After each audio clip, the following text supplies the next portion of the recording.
Okay? Let me show you my outfit of the day.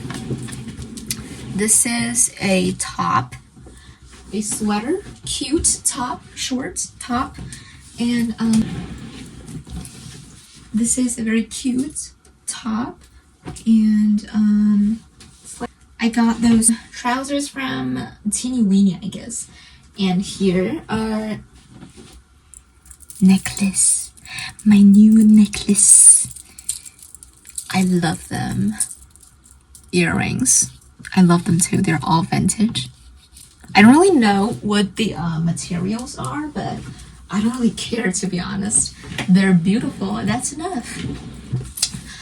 I don't really know why I waited until now to actually film this video, because 2023 is already a month old now. The day I shooted, which is today, is February 1st. It's actually the first day of the second month.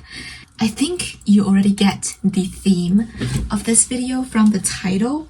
So before we actually get into the theme itself, I think I want to talk a little bit about why I actually wanted to film this video. So I think 2022 has been a most important year of my life. I mean, yes, it's the most important year in my short 18-year-old life, to be honest. Through this year, I entered senior 3. I graduated from senior 3. I graduated from high school. I take the college entrance examination. I was admitted to China Foreign Affairs University. I got my ideal major, French, and I was officially come of age. Yeah, it has been a really amazing year, to be honest. And the beginning of 2023 means that my life has entered into another brand new stage of life. The stage of college, the stage of adulthood, and the stage of gradually into independence, gradually getting out from the family. Yeah, it's a fresh new start of my life. And over the past month, I've been trying to figure out what I really want to accomplish in this year. And I think I have a really rough idea. I keep a little journal of myself. I call it my inspiration journal. See? Eva Lee, my inspiration journal. Down here I wrote, if you ever find this book, keep it for your own. How's that? So in this notebook, I kept some of my inspiration for novels, for myself, for videos, whatever I want. So down here I wrote inspiration of video, the plan for 2023. The first thing I wrote is that I have the theme word of 2023. You can also pause the video right now and grab whatever paper, notebook right now, or you can just write it and type it on the 弹幕 or on the comment section and tell me what is your theme word for your 2023 right now. Let me know. And my keyword, my theme word for 2023 are these 3. There are 2 words in Chinese and 1 word in English. The first one is 松弛感. The second word is 舒适感. And the third word is self-centered. Of course, I can translate them all, but I can't really find the specific great word for 舒适感 and 松弛感. It's not that vibe, you know what I mean? Anyways, when it comes to annual planning, I don't really like to have a very specific and objective word or plan when the time range of your plan is too long, like 1 year, 2 year, 3 year, 10 years, or whatever. It's important that your plan is to be more flexible and general as it could be. If your time range of a plan is too long and you still want it to make it detailed, you will often fail because you are too detailed. Like, there's so much uncertainty in our life that it can change any moment and prevent you from actually fulfilling your plan itself. For example, if you decided that, oh, I'm gonna read 50 books this year, then throughout the year you find that, oh my god, I have too many schoolwork. There's no way that I can actually accomplish it. So you will end up only reading 49 perhaps books, and which means you failed, which is likely to take a big bite out of your motivation. But if your plan is, I'm gonna read as much as I can throughout the year, even if you only read about 30 books, you've accomplished your goal. Of course, this might result in read fewer books, but still, you have the motivation to read more next year, or read more as much as possible next year. Of course, some people may say that, oh, your result is not as good as those people who read 49 books a year without actually accomplish the goal. But maybe. But at least I won't be anxious about the number of 50 books all year long. And thinking about achieving them all the time and doubting myself after I didn't accomplish it. I mean, people only live once. Why do you have to do this for yourself? Okay, now back to my theme word. When I was discussing my theme word of the year with my mom, she looked puzzled. She don't understand why a 18-year-old with integrity and vigor of her life choose such relaxed word for her year. I think in 2022, I have nothing to do with relaxation at all. Senior 3, it's not a time for relax, for sure. If I have to choose a theme word for my senior 3 now, I would choose the sense of depression and, 焦急 逼迫 就这种词 I'm learning all the time. I'm pushing myself all the time. Even if the knowledge is all the same, even if the learning itself is not what I actually want to learn, even if I'm not happy, this is the only way that I can get what I want in the future. That time has passed. I reached a new stage now. I want a new attitude of life. I want to change my mindset. At present, I'm learning what I'm satisfied with and reading what I like, doing what I like. I don't have to push myself to do so much anymore. Those of you who watched my videos probably know that I am a person who has lots of night and night reversed. You know what I mean? And I've tried many times to change my body clock. I feel guilty about not waking up early or not sleep early. But now I don't want to do that. I don't want to feel guilty about it. I don't want to push myself to get over of that so-called bad habit I have. I'm happy to sleep late. I'm happy to wake up late. I like night times. I like reading, writing at night times. It's what I like. I don't want to push myself to change that. And I don't want to feel guilty about it. And I used to try to keep my old social circle and spending time maintaining connections that doesn't really make any sense.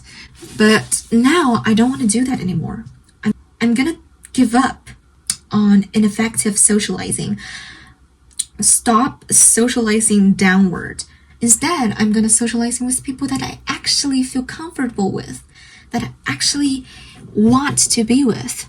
I want to stop feeling anxious about people that are being competitive around me, because other people's effort and results have nothing to do with me. I have to only to maintain my comfortable steps to do things. That's enough. I want to be my own standard. But of course, that doesn't mean that I don't want to study anymore, of course, because I study what I love, what I'm interested in. I'm not interested in systematic teaching, but I love what I learn. I love French. I love languages. I love literature. So I like my major course, and I'd also like to expand to reading and learning related to my major. It's what I love. It's what I'm passionate about. Recently, I finished reading Camus' Stranger, and I'm also reading Essentialism Cafe. The Stranger is a very typical existentialist novel.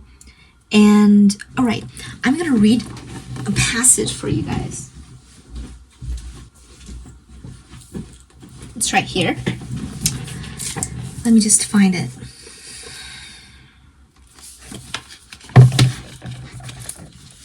我以某种方式生活过，如果我喜欢，也可以换一种方式生活。我做过的没有做过的，我做过这件事没有做过那件事。这又意味着什么呢？我一直都在等待这一时刻，等待着今天、明天和后天的黎明来证明我是无罪的。什么都不再重要了。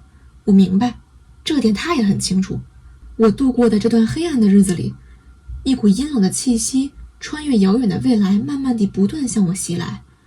这股气息所到之处，让人们给我的对即将到来的世界的建议都变得毫无差别。未来的生活并不比我过去的生活更真实。他人的死，对母亲的爱，还有上帝对我来说，又有什么区别啊？一个自认为是选择了自己生活的人，实际上却不能控制自己的命运。而其他成千上万幸运的人，同样也被命运控制着。It's that. 同时还有另外一段话。我有安慰自己，不过众所周知，活着没什么意义。从更长远的角度看，我知道一个人30岁死、60岁死或10岁死根本没多大区别，因为无论是哪种情况，其他的男男女女照样这样活着，世界还是跟原来一样。我现在死跟40岁死都一样，反正早晚都是要死的。So the thing I'm reading this passage to you is to convey that the most important central tenet, existence, precede essence. Finding myself in the world, I create my own definition, values, and essence. Animals do things because they're listening to the natural things, the nature of animal itself, its species, that has actually shaped them for who they are. But human have its self-conscious and thought. So human nature is shaped, is created by your own will. That is, I am my own freedom. This is the central part of existentialism, and I have always been existentialist ever since I was probably in senior 3. I don't really know the existentialism at that time because I wasn't really into that part yet. I was focusing on deaths, the value of life and stuff. And then I came to realize, oh, there's no actual meaning of our life. We're just human in this enormous universe in the world. We mean nothing to the world. We mean nothing to this universe. The universe don't even have a meaning. So why bother? We don't need to have a meaning for the universe. We can have meanings for ourselves. We can create meanings for ourselves, for our own life. That is, I am my own freedom. Do the things that you consider is the most value for your own. Even if, okay, to the world, this might be the best way. To your mom, to your parents, to your teachers, this might be the best way. But it's not for you. What is important is that what is best, what is the most valuable thing, what is the thing that you value the most in your life, to actually grasp it. That is the value of your life. That's when you can make a value for your own, not for the universe, because universe is shit. Universe means nothing. You means nothing. But you mean something to yourself. You are all of yourself. This is my world view. This is not something that the society will probably like, but it's what I like. It's what I consider is the best for myself. Now think for yourself. What is the thing that value for you the most? Is it freedom? Is it love? Is it money? Whatever you think values the most is the thing that you need to go for it. That is just my point. I think I almost forgot that the theme of this video is actually theme word of the year. But anyways, if you know that, if you know what you want for your life, I think it's easy for you to actually set a theme word for the year. A year, it's too short for a life, for sure. And I think that will be the end of the video. If you have any feelings, any inspiration, write it down below. I'll see you in the next one.